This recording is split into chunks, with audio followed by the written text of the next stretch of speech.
บายดีเนาะมื้อนี้ข้าพเจ้าจะมาให้ข้อมูลเกี่ยวกับเฮาไปโรงหมอเนาะว่าเฮาจะไปจุดได้ก่อนเนาะว่าท่านหมอเพิ่นเฮ็ดหยังกับเฮาเนาะก็คืออาการเฮาจะประเมินเนาะทุกคนบ่ว่าผู้น้อยผู้ใหญ่เข้ามาสถานที่บริการเนาะก็คือต้องประเมินว่า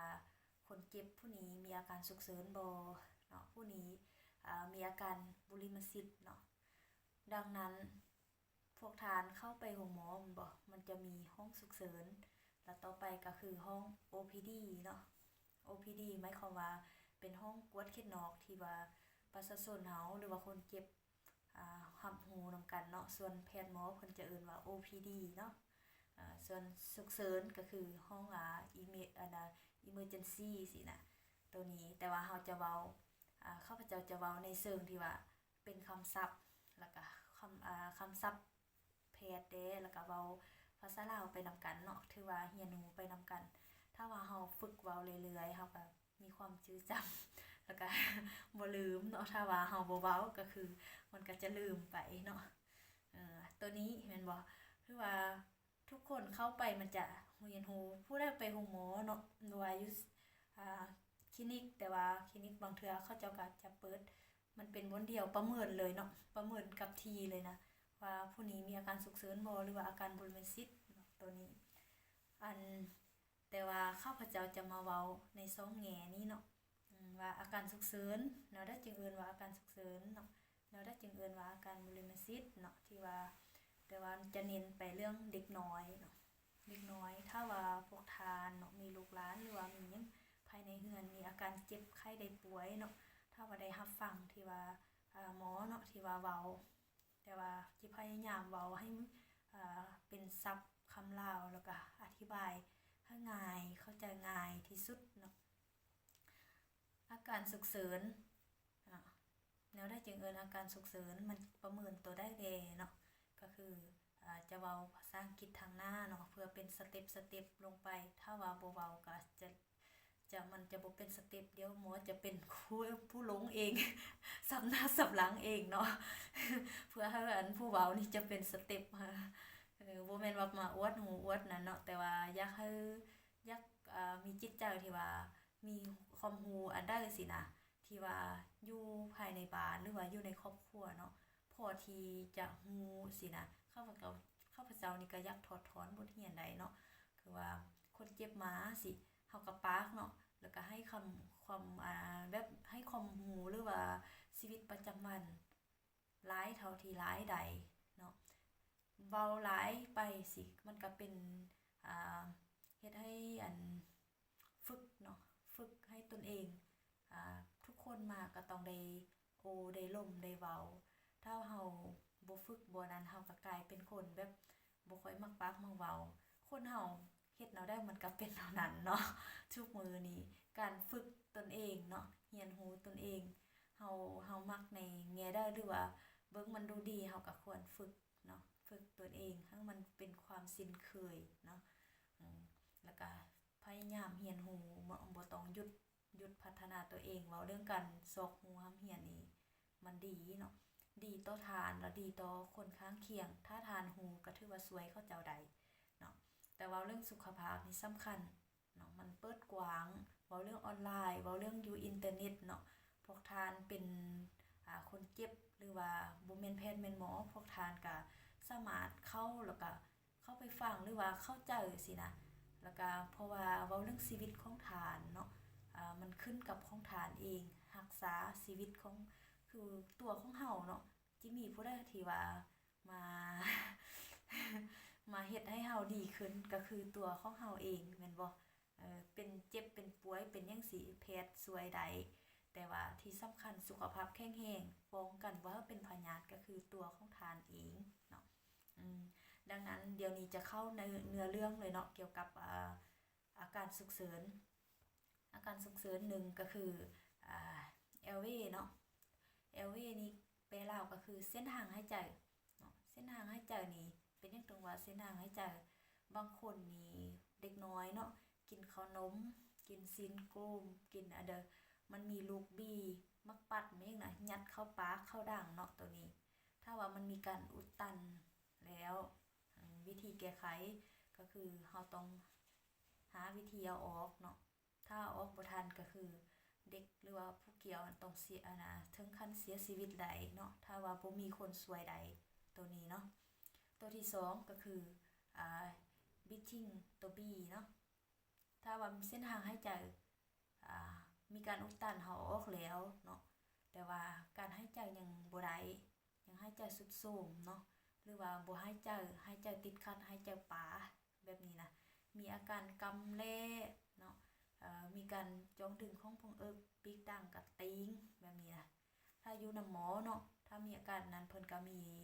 พวกทานเข้าไปโรงหมอมันจะมีอันเพิ่นซุบอยู่มือนะเนาะตัวนั้นมันจะอ่าน2ขาเนาะขานึงก็คือกำมะจรเว้าเรื่องอัตราการเต้นของหัวใจเฮานี่จักเทื่อต่อนาทีเนาะแล้วตัวที่2ก็คือค่าออกซิเจนอยู่ในเลือดตัวหลักๆนี่ก็คือเว้าเรื่องระบบหายใจเฮานี่แหละว่ามีค่าออกซิเจนนี้ปกติบ่เนาะปกติก็คือหลายกว่า90ขึ้นเมื่อก็ถือว่าดีเนาะถ้าว่าต่ำกว่า90ก็หมายความว่าผู้เกี่ยวมีอาการที่ว่าทรุดโทรมเรื่องระบบหายใจหลายเนาะส่วนตัวนี้วิธีแก้ไขก็คือเฮาก็ให้ออกซินี้มันจะมีหลายอย่างเนาะเฮาจะให้ขึ้นไปตามลำดับมีแงมมีง่อมมีหยังเนาะตัวนี้บางคนนี่หายใจบ่ได้จนเจาะคอเนาะเพื่อว่าใช้เครื่องช่วยหายใจตัวนี้แล้วก็เด็กน้อยเฮาก็อบอุ่นร่างกายเด้เนาะแล้วก็จัดท่าประคับประคองตัวนี้นี่เนาะสำคัญตัวต่อไปก็คือCเนาะCนี่มันจะมี3 CเนาะCตัวที่1ก็คือ circulation เนาะว่าเรื่องการระบบหมุนเวียนระบบหมุนเวียนนี่ตัวนี้เฮาประเมินง่ายๆเนาะว่าเหล่าหันเฮาจับตีนจับมือมันบ่ตีนมือเราเย็นเนาะเย็นแล้วก็เบิ่งผิวหนังก็จืดเนาะแล้วเวลาเฮาไปจับมันบ่ปลายมือหรือว่าเฮาเอามือนี่จิเนาะบริเวณนะตัวกระดูกไมข้านตัวนี้เนาะกลางนี่เอาตัวมือนี่เน็กเนาะนับ1นับ2นับ3นับ3นับ4นับ5เนาะตัวนี้เฮาก็ไล่ไปตัวอย่างนี่จับเนาะนับ1นับ2นับ3นับ4นับ5อันนี้เฮาแล้วก็ปล่อยนับ1นับ2เห็นบ่อันนี้จะบ่ฮอด2มันจะคืนไปบางคนมันบ่กลับคืนมันจะ3 4 5ก็ยังบ่หมายเนาะตัวนี้มันจะหลายกว่า3วิหมายความว่าการกลับคืนของ CPU เราช้าเนาะตัวต่อไปเนาะยังอยู่ในระบบหมุนเวียนอยู่ก็คือเว้าเรื่องกำมะจรเฮาจับเนาะอยู่คอมือเนาะหรือว่าตัวนี้ถ้าว่ามีปัญหาเรื่องแบบคนเจ็บหนักหลายเนาะจับซะบ่ได้เฮาก็จับอยู่นี่ว่ามันไวหรือช้าตัวนี้เนาะวิธีการแก้ไขเนาะเฮาก็เจอให้การปิ้นปัวการโลดน้ำเนาะแต่ว่าการปิ้นปัวตัวนี้เด็กน้อยมันจะมี2ประเภทเนาะถ้าว่าเด็กน้อยขาดสารอาหารเฮาก็ให้น้ำแนวนึงปัวแนวนึงถ้าเด็กที่ว่าปกติเนาะน้ำหนักบ่ลดเด็กบ่ขาดสารอาหารเฮาก็ให้น้ำแนวนึงแล้วก็ปิ้นปัวแนวนึงเนาะโบลัสแบบนึงโบลัสหมายความว่าการปล่อยน้ำจะแตกต่างกันไปแบบนี้เนาะส่วนCตัวที่2ก็คือโกม่านี่ก็คือเฮาจะไปประเมินอยู่ไสหมายความว่าเด็กคนเจ็บเข้ามานี่มักจะว่าลูกค่อยนอนเนาะอูมเข้ามาแบบบ่ฮู้คิงแอนแลดเลยเนาะเข้ามาว่าบ่ฮู้ว่าเป็นหยังสินะอันนั้นเฮาจะเว้าเรื่องสติเนาะคันมาหาแพทย์หาหมอเนาะเฮาจะประเมินมันมี4อย่างเนาะเว้าเรื่องสติก็1 AVPU เนาะ A นี่หมายความว่าส่วนหลายเข้ามากวดห้อง OPD เนาะ OPD หรือว่ามากวดแล้วเขาจะกลับก็คือ A นี่แหละเนาะสติดีทุกอย่างเนาะบางคนหรือว่ามากวดอยู่ฉุกเฉินนี่ก็คนเจ็บฉุกเฉินก็สติดีก็มีแต่ว่าหากมีตัวอื่นที่ว่าฉุกเฉินเนาะ1คือ error เนาะตัวนี้เป็นสติดี2ก็คือV นี่ก็คือ voice เนาะตัวนี้เว้าเรื่องเสียงเนาะเรานอนอยู่แล้วบัดนี้เฮาก็เอิ้นชื่อเราชื่อหยังสิเนาะถามแม่แล้วก็เอิ้นชื่อ หรือว่าเราตบมือเนาะสินะเราก็เลี้ยวหรือว่าเลี้ยวมาหาเฮาเนาะถ้าว่าเฮาเอิ้นมันยังน่ะถ้าเฮาส่งเสียงสิหมายความว่าเราหันมีอาการที่ว่ามีสติเนาะตอบต่อเสียงตัวนี้ถ้าว่าเฮาตบมือเอิ้นก็บ่ได้ยินสินะหรือว่าบ่แม่นบ่ได้ยินเนาะเขาเจ้าจะบ่ตอบสนองเลยหั่นน่ะเฮาก็ไปกระตุ้นเจ็บเนาะตัวเพนตัวพีตัวที่3เนาะไปยิกมือยิกเมี่ยงหนังท้องยิกหนังเนาะบริเวณที่ถ้ามันเจ็บถ้าว่ามันเจ็บก็หมายความว่าสติเราตอบต่อความเจ็บปวดเนาะหมายความว่ายิกก็บ่เจ็บเฮ็ดหยังก็เอิ้นก็บ่ตอบมันยังหมายความว่าผู้เกี่ยวเนาะคนเจ็บเสียสติแห้งที่สุดหุนแห้งถึงขั้นเสียชีวิตแล้วได้เนาะตัวนี้วิธีการแก้ไขก็คือเฮาก็เบิ่งว่าเจาะเลือดเนาะกวดเลือดสอกหาน้ำตาลบ่น้ำตาลตกบ่หรือว่าเฮาก็ให้น้ำแล้วก็ให้อบอุ่นร่างกายเนาะเท่าที่เฮ็ดไปตามสเต็ปตัวนี้ท่านหมอเพิ่นจะเฮ็ดแบบนี้เนาะไกด์ไลน์แก้มีตัวใดเฮาก็แก้ตัวนั้นเพราะว่าถ้าว่าเฮามัวจีนะอยู่กับไปซวยคนเจ็บบ่ได้เนาะตัวสุดท้ายเนาะ C ที่3ก็คือชักเนาะชักนี่ก็คือเด็กน้อยค่อนข้างประเมินยากเนาะประเมินยากหลายบ่คือผู้ใหญ่เนาะผู้ใหญ่เขาจะเห็นซักแล้วก็ซักไปเลยภาคส่วนใดภาคส่วนนั้นก็เห็นชัดเจนเนาะแต่ว่าเด็กน้อยจะซักในบางภาคส่วนเนาะบางเทื่อเว้าเรื่องประสบการณ์จะเห็นอยู่ตาเนาะถ้าว่าตานี่เลือกไปเลือกมาบ่สินะอันนี้ก็แม่นเอิ้นคนเจ็บเด็กน้อยผู้นั้นน่ะซักเนาะ